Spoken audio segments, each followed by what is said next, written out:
on your side.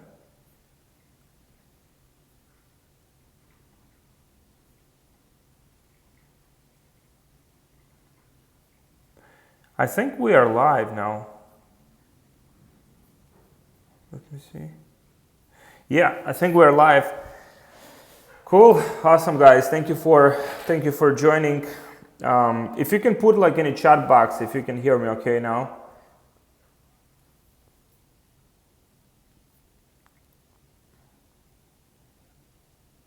So yeah, we're like in a new space and basically had to readjust, a few things. Also with all of this like mess around.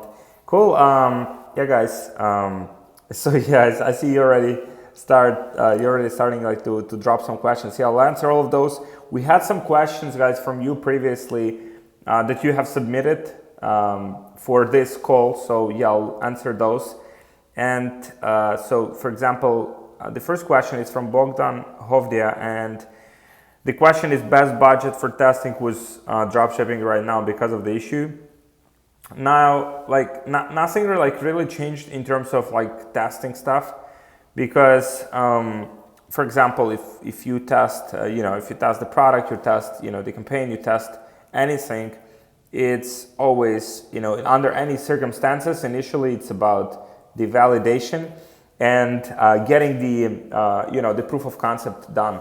And so for the budget, in that case, whatever is like suitable for you, typically for the product, we would spend like $200, $300 to test, the product properly. And then from there, like if we have, the proof of concept, or we see that we can improve based on the product and the product sells, people buy it, then we are improving this, farther, and we're willing to spend more. So like $200-$300 is a reasonable budget to test. One of the most important metrics, like initially, is to get the conversion rate. So if you get the high conversion rate, that's pretty much the most important thing that you can have. And after that, all of the other kind of like metrics, like click-through rate, all of those things. But if product doesn't convert, then it is, kind of like the main bottleneck. So that's in terms of the best budget. So Abyssus Irigo is asking, during this worldwide issue, do you think we should allocate more of our budgets and efforts on retargeting? So I mean, that depends on your business. I mean, if your business is like predicated on people buying more than once, and you have like multiple products you can upsell to the same customer, then yes, you can dedicate more budget for the retargeting.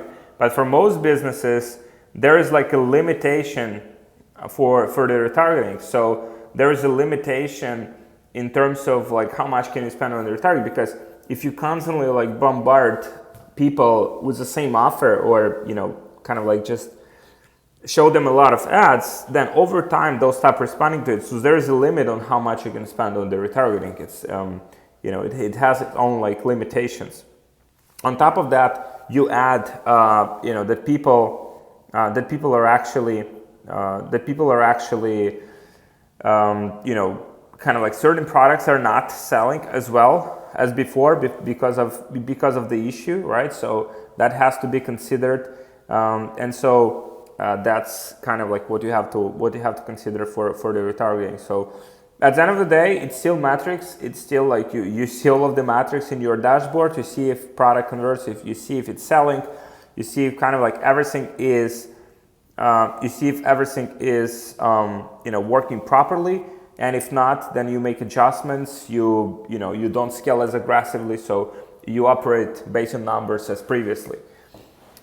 So the next question is, can we dropship at all still? What channels are good for this right now? Very good question. Yeah, you can still dropship. It's still, people still buy stuff. Like, consider this, like people stay at home more and they order more online. For like me personally, like we just shop like a lot online. We just want stuff delivered. We don't want to go to the stores. That's it. Like it just like we want it like delivered to us, and so that's why like it's definitely viable. It's definitely, some of our client students like having their best months now. So what you have to think about is kind of like what exactly is selling. So your product might not be like relevant during this time. So then you might need to like replace products or kind of like adjust your product strategy. But there's still like, think about like people still need to buy stuff. People still need to, still need to solve their problems. And so that's still relevant as before, as it always was. So, and what channels are good for this? I mean, I don't know, guys, if you've had a chance to see our Pinterest session. I mean, Facebook is good. Pinterest is, it's also very good, channel that you can explore now. Especially if you have like more time now, you can explore Pinterest because it has, kind of the, a lot of traffic. People buy it. People, still use it a lot, and the competition is lower than Facebook. So I highly recommend check out the Pinterest. We had a session last week with Michael.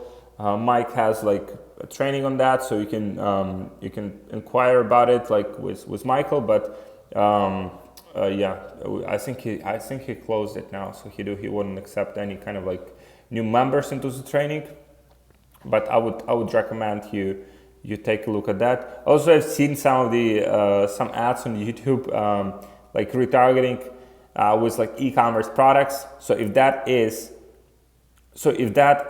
kind of like what you want to do, then just you can explore that. So YouTube ads, basically. Your product needs to be higher priced though. Like from my experience, like YouTube, your product needs to be higher ticket, like $60 to $100. Ideally, some subscription on the back end, so you can generate more from the same customer. And so that's kind of like what I would pay attention to. So yeah, let's go by the questions that you guys have here. All right. How about delivery with this corona? Like delivery has definitely delayed. So there are definitely complications with customs and stuff. Some products just basically get stuck. So with that, you would have to inquire with your agent or with your whoever like ships your products. So that has definitely there are definitely delays because of the whole issue. So I mean, but people still buy. So if people have to wait, obviously, then you have to mitigate that. You have to explain them like why that happens. You have to explain them that products are delayed because of logistical issues, and you just have to be transparent with your customers. Cool. So how is your business's COVID-19 situation, Alex? I mean, this affected, definitely affected. I mean, volume dropped. Result, as I mentioned, it's just like you would have to readjust and see exactly what is selling during this time period. So then you have to, adjust according to what's selling. So if certain products are not selling, then you have to basically change the products or adjust the products or lower the prices. Kind of like you have to be more flexible during this time period. So Amadeus Victor, hi Alex, any tips for starting email marketing campaign during current period? Yeah, so for the email marketing campaigns during this period, typically we have flows, we have the automation flows, and we have the broadcasts, right? Like obviously two types of the campaigns. The same principles apply, right? So you'd have basically the flows based on the behavior. For example, people who like cart abandonment, obviously the people who've like post-purchase upsells, kind of like for someone who purchased from you, so you kind of like gradually upselling them other items. Also for people who, let's say you are collecting emails from the website, so welcome email series. Klaviyo has browse abandonment campaign, so for someone who has browsed on your website, you can retarget those people. So yeah, those kind of things that you can have in place. And obviously broadcasts, Again, products that are relevant for people, like you have to like see yourself, like what is selling better for you, and naturally this transition would be seen from your like Shopify dashboard, kind of what products are in bigger demand. Then let's say if you have multiple products, if you're running like general store, let's say, go to Facebook and you see you divide the number of purchases by the number of unique link clicks, and you see which product converts better. So for example, in the last like week, what has converted better for you, like this product or that product, which product has converted better? And so that's kind of like gives you indication where you should allocate more of your budget. Hi Bruno. Giustelli is asking, hi Alex, do you think Facebook ads and all other ads will become cheaper during this period of time? Yeah, definitely will become cheaper because less people are advertising. Some businesses kind of like demand for their products like has dropped, and so you have to, I think it's a good timing for people who want to expand and kind of like advertise heavily during this time period, so they can, you can gain more customers with less competition. What are the alternatives for shipping if your supplier only delivers to US and uses FedEx for international shipping, which is expensive and too long? Connect with our suppliers. So I will send you the details for our suppliers and agents, so you can connect with them, and you can basically get kind of like the indication of, of kind of like what is, what would be like the reasonable shipping option. So let me share this with you guys. So we work with 3 agents mostly, and they're offering, depending on their kind of like capacity, they offer different like shipping options. So you'd have to just inquire and ask what kind of like shipping options they would offer you. So I'm sharing you.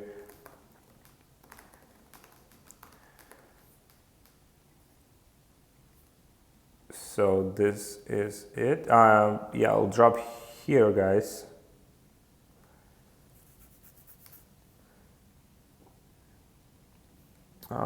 Doesn't want me to.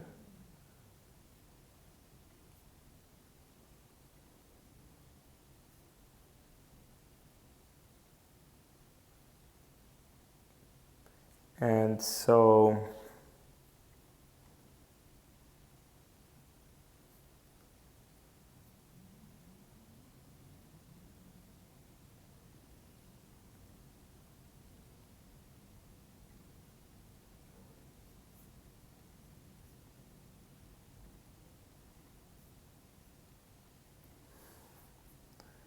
yeah, I just left the comments, so you can see the contact information, for our agents, so you can just get in touch with them and see if they're able to source your products. So typically they have a lot of flexibility. They also have certain like products that are not easily like basically not easily available from like other agents. So just get in touch with them and see what they can do for you.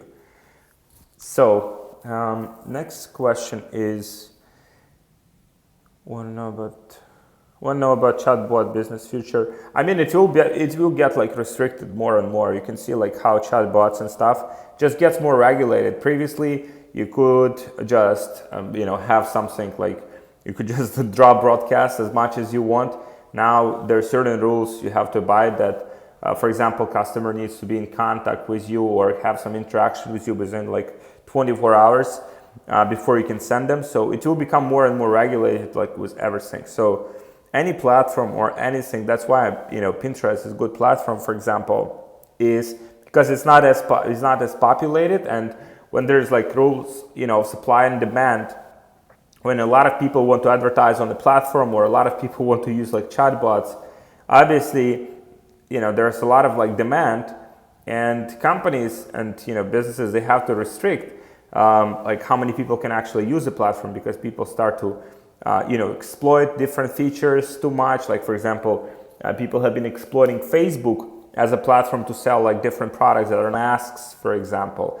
Shopify does not allow you to sell products that are kind of like related to the outbreak right now, to the issue.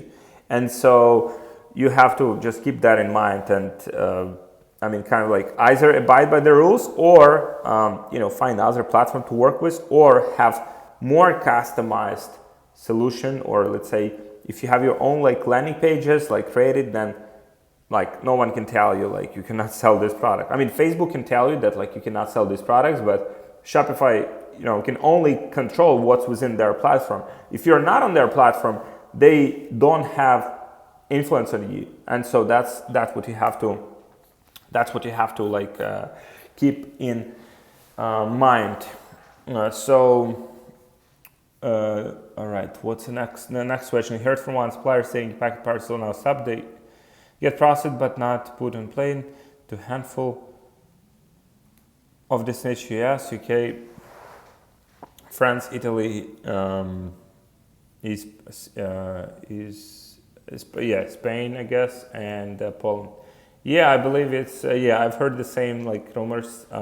We didn't use e-packet, so it did not like impact us a lot.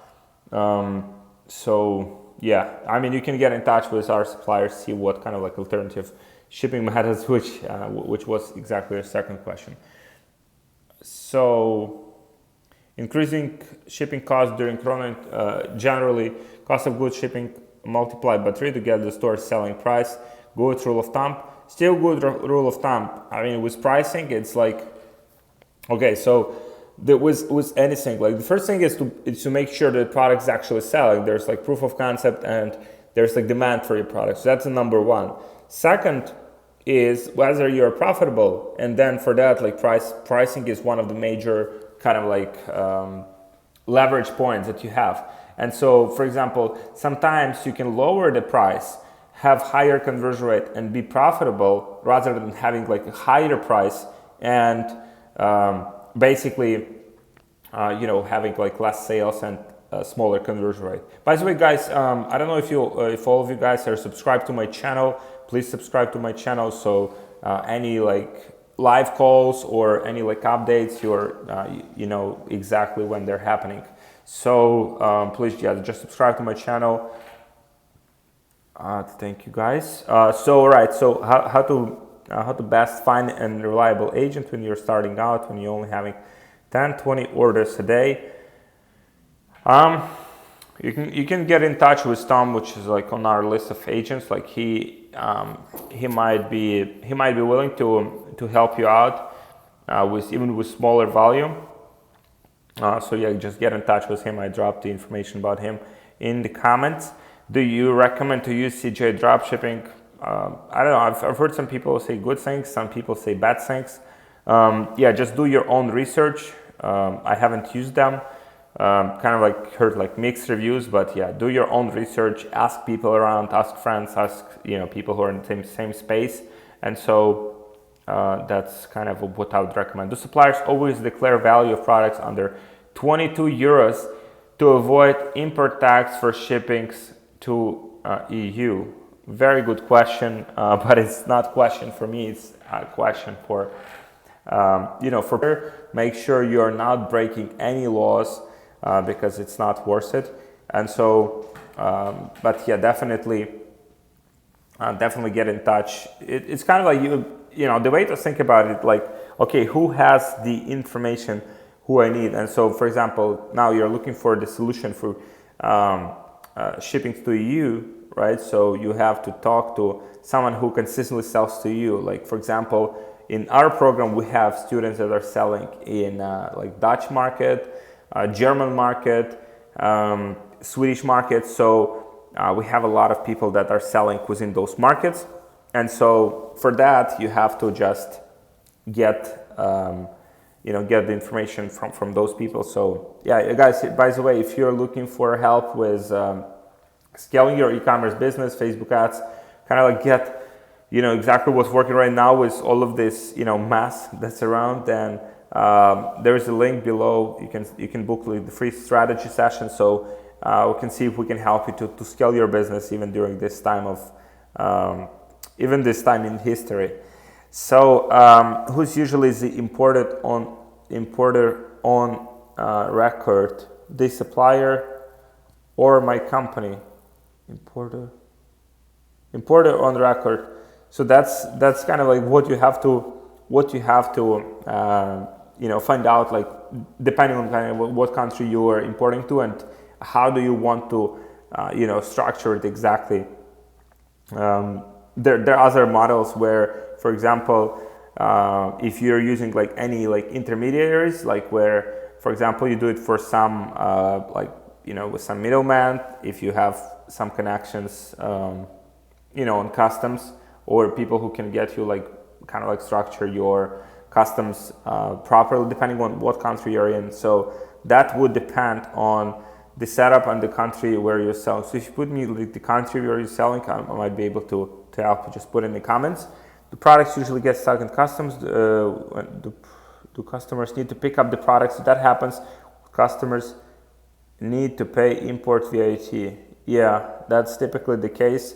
Customers would need to pay import VAT, and that's that's a bottleneck, right? Like kind of you have to notify them that they would have to pay this VAT. Do you think coronavirus affecting ad cost due to low competition? Yes, competition is lower. However, the demand for certain products, is lower. So that's also kind of like one thing against another. So you would have to see like what's working specifically for your product. If the conversion rates are still acceptable and you can sell during this time, that's it. So that's all you need. Is Track 17 the best way to provide tracking info to your customers? Track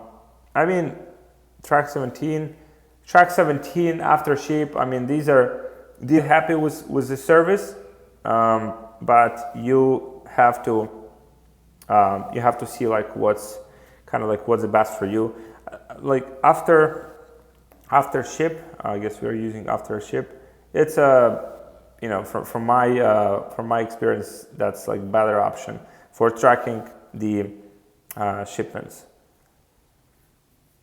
Okay, so all right, so better have free shipping and higher price, lower product price plus shipping. We've seen both work. Like we have both working well, so you'd have to test it. Generally, customers expect free shipping. I think it would be more like related to the price. For example, like if price is lower, then you can try like charging a few dollars for the shipping, but then in terms of the if product is like more expensive, then probably you need to have like lower shipping cost. But that's a subject to testing. Sometimes adding the shipping cost and charging customers for shipping actually would increase your margin because you would generate more per transaction and conversion rate won't be affected a lot. So what do you consider acceptable good dropshipping time from order date to date product received? If you're under 10 days, I think that's reasonable. So any recommended Shopify apps to must order, fulfill, and update orders? If you work with an agent, so Mass Fulfill is good. It's a good app. But if you work with agents, so they would typically have their own apps that you can connect to, and you can streamline this process even further. Your recommendation accounting software to use for dropshipping too.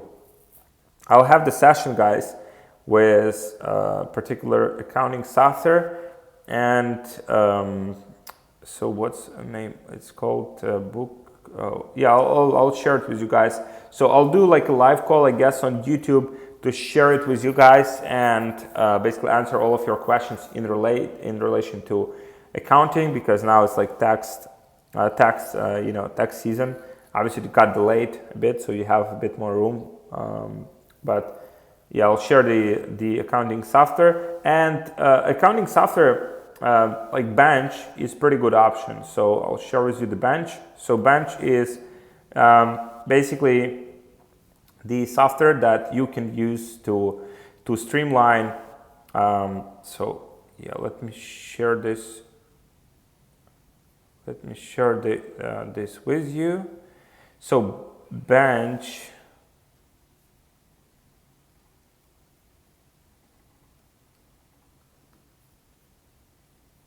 Yeah, guys. So I'll share it on the. I'll share it in here, and so you can just sign up here. They basically streamline the whole process for you with your dropshipping business, and the whole kind of like reporting and everything is very streamlined, very efficient. Oh, we have a lot of questions, guys. Thank you so much, guys, for commenting. Thank you for being on this call. We'll have to wrap up in around like 7 minutes. But thank you so much for joining. So I've been seeing great results about using Facebook Instant Experience as pre-sale article before going to the regular product page. Selling car cleaning products. What is your experience using Instant Experience? Good question. We've tested it extensively. We haven't seen like huge impact. However, like if it works for you, then I would highly recommend just using that more. And specific for certain products that kind of like require the pre-sale, require for you to take advantage of the of kind of like pre-selling and pre-qualifying customers, and definitely use it more. So, all right, can you send me supplier info, guys? I've dropped this in the comments. Let's see if that link works. Yeah, I've dropped for you like few links there. All you need to do is like sign up and get the information from them, like in terms of whether they can source the products and how much time it will take. How do you find good selling products by scrolling through the feed? I don't scroll through the feed. We get the products, from our research, most like AdSpy, Ad Library, like we just see, what's currently selling. That's a major way. Hi, Alex. I have a question about 50 conversions per ad set rule to optimize delivery. So, okay, how do you achieve CBO having $700 per week budget? I mean, 50 conversions per ad set is not like mandatory. And the way you can do it, like you don't have to use CBOs, you can still do like ABOs if that's like working more effectively for you. Use it. With some accounts we still use a lot of ABOs, like 50 to 80% of them. So it's still fine to use ABOs. So I would recommend doing that. 50% rule is 50 kind of a conversion rules is not 100% mandatory. You need to have like 50 conversions. It's not like mandatory. What you need to pay attention, like it's not like, for example, 50 conversions and then after that the delivery is like perfect and you get a lot of you get like a lot of the kind of like the delivery is optimized and ROAS is very high. It's not like that, unfortunately. I would want it to be like that. So it's like after it's getting like more seasoned, it's more like streamlined, and you make more you make like higher ROAS from that. But it's unfortunately that is not the case. I'm excited to start ads on YouTube. Can you say how many use the budget for one day and test product? Like, again, the same rules. I would still utilize the same rules as on Facebook. Like you want to see if, let's say, if you like $100-$200 a day, and you want to see if you're getting like any sales, if your ads are good enough, if your like landing page converts. So those are the most important things as always. All right.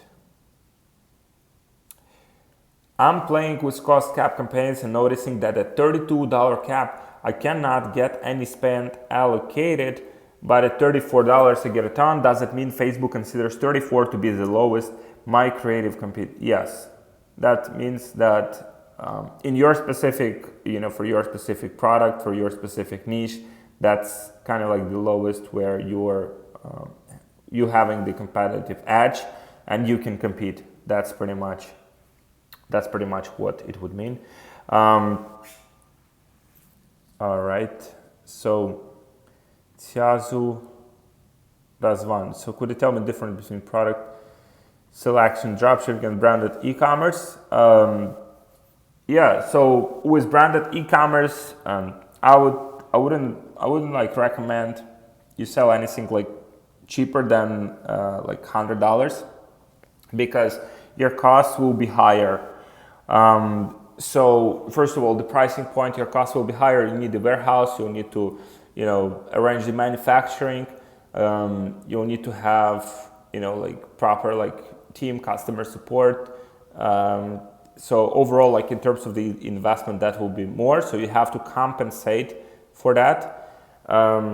So that's in terms of the kind of the price point. In terms of the products that you sell, branded, obviously, for me, like the way I view like branded is more like I like the Kickstarter model, where you pre-sell the product, you pre-launch the product, and basically generate initial sales to validate it properly. So for that, kind of like the product that has, solves a particular problem, that would be ideal, but just more expensive product. And so you would create the prototype, you would pre-sell it, you would generate, kind of like initial sales, and then after you validate it, you can order the manufacturing and get the product actually shipped to your customers. So that would be difference. Product selection, dropshipping, you just sell whatever is selling. And so after that, you can transition to brands. You can to the same customer. So that would be the difference in approaches. I have hundreds purchased on my Pixel low cost. So then that. So I'm surprised they're that high. Yeah, it's kind of just the indication of the, the cost cap is like the indication that kind of like within that range you're getting the conversions. Like some conversions you'll get cheaper, some conversions you'll get more expensively. What Facebook kind of like aims is like more like the average. You'll definitely get some conversions sometimes like, $2-3. So that's totally normal. Are these templates proven for? Are there templates proven for high conversions for video ads? Yes, please check please check our training for video ads, and it's in the bonus section in our program. Thank you for joining the call. Your suggestion on budget to test one product before killing. Okay, so your suggestion on budget to test one product before killing. Okay, so what does it mean? Okay, like $100-$200. Typically, you would see the product. If the product converts, if product doesn't convert, then it wouldn't make sense to continue like running it. If it's promising, if it's close to break-even point, if click-through rate, all of the metrics are good, then you can continue to spend more on it to get it to profitability. Any difference between Monday, Tuesday, and weekend days? Depending on the product. Some products, typically more expensive products, people buy during the weekend because they make more research, they have more time, so they kind of like do the proper, buying decision. So you want to kind of like have your retargeting and everything to kind of like constantly remind people about your product. And so and then like after you get some data, let's say you spend like 10, 20, 50, $100,000 on ads, you can see some data, you can see certain days that are like you have more spend. And so in that case, and better results, so in that case you can even like schedule ads, like have a lifetime budget for, let's say, for a weekend, and just have your ad spend that budget more proactively during the weekend, so you get more people into your ecosystem.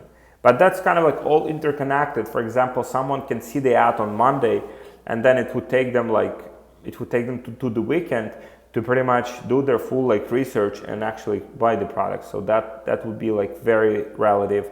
You'd have to like test that. Like for example, sometimes with retargeting, you'd have like very high ROAS, and then with cold you would have very low ROAS, and you would turn off the cold acquisition, but then you would see that retargeting also dropped in the performance. So kind of like everything is like interconnected. Ideally, what we are aiming for is getting to break-even point on a cold, on the front-end acquisition. So then we know for sure everything that's on the back end with retargeting, we are profitable. So that's kind of the framework that we use for this. All right, guys, I'll have to wrap up. Thank you so much for joining this call. Thank you. So if there are certain like resources that you can take advantage of, like still a lot of questions. Thank you so much, guys, for dropping your questions. So basically you can get the information about agents I dropped here in the group. There are like 3 agents that you can get in touch with, and you can basically get kind of like the quotes from them, like see if they can ship your product faster and like more like cost effectively. So I'll drop them again for you. So this is 1, this is 2, and this is 3. So these are the agents. You can get in touch with them. Just fill out this form first, and then from there you can get the basically if you're looking for help with scaling your store, then what you can do is like you can apply for a free strategy call. We'll just drop link now in the comments so you can apply and see if we can help you to scale your store during this turbulent time, help you to analyze like what's actually working, and help you to basically scale it up. From there we have the CBO training. So if you want to take advantage of our CBO training, people love it. People get a lot of like insights and value out of it and apply it to their campaigns to improve the ROAS massively. So take advantage of that as well. So you can just go through the comments and kind of like see what resources. We have a lot of free resources for you as well. So yeah, thank you so much for joining this call, guys. I mean, during this time, and you joined the call, I'm very, very happy for that. So Badar, thank you so much, man. Thank you so much. Very, very happy to have you on board. So yeah, thank you guys for this, and yeah, I'll see you around on my channel. Please subscribe to make sure you don't miss videos, and we'll connect soon. Thank you, guys.